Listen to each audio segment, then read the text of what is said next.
Менің қалам таза қала облыста жыл сайын дәстүрлі түрде өтетін санитарлық тазалықтың 2 айлық шарасы басталды. Студент жастар, кәсіпкерлер, еңбек ұжымдары, мемлекеттік қызметкерлер және бюджеттік мекемелер мамандары жаппай сенбілікке шықты. Сенбілікке облыс әкімі де қатысты. Бұл туралы толығырақ келесі бейнематериалда. Облыс басшысы тұңғыш президент атындағы саябақта жүріп жатқан тазалық жұмыстарын барып көрді. Жалпы сенбі күні түске дейін Ақтөбе қаласынан 4,5 мың тонна күл қоқыс пен тұрмыстық қалдықтар арнайы полигонға шығарылды. Бұл Ақтөбеде жарияланған тазалыққа арналған 2 айлық шеңберіндегі жұмыстың нәтижесі. Мәселен, орталық даңғылдағы дәмхана жетекшісі ғимараттың айналасын тазалауға 50 адамын алып шығып белсене еңбектенді. Бұл жыл қыс өте ауыр өтті. Бірақ та қаланың енді жақсылығына, қаланың тазалығын қолдау ұстау үшін біз командамызды жинап, апта сайын таза ұстаймыз.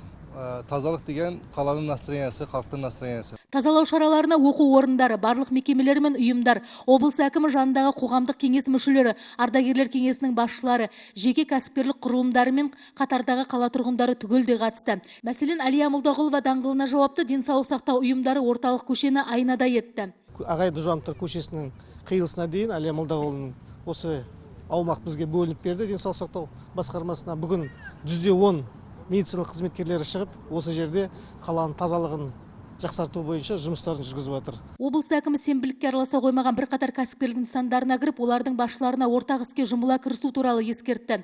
Ресми мәліметтерге қарағанда Ақтөбедегі басты 86 көшенің өзінде 2700 кәсіпкерлік нысан бар, ал олардың иелері қала тазалығына уақытында әкімдіктен алған учаскелерінің таза болуына жауапты. Облыс әкімінің де ескертуі осыған саяды. Для вас субботник не касается? Нет, вот сейчас она придет. В общем, давайте, чтобы все выходили на субботники. Субботник касается всех. Жалпы халықтық алғашқы сенбілікке студенттер де ерекше үлес қосты. Мәселен, Құдайберген Жұбанов атындағы Ақтөбе мемлекеттік өңірлік университетінің 300 студенті Әлия Молдағұлова даңғылындағы батырлар алаңын сыпырып, ағаштарын түптеп, көгалды қоқыстан тазартты. Өз ынтасымен атқарылған жұмыстың нәтижесі де көрініп тұр. Тазалық негізі жинайтын жерде емес, шашылмайтын жерде дейді ғой. Яғни ең әуелі біз әрине енді шашылғаннан кейін жинау біздің де бір парызымыз деп білем, себебі бізде осы қаланың тұрғындарымыз, өзіміздің адамдарымыз барлығы да. Сондықтан оған үлес қосқан дұрыс деп ойлаймын.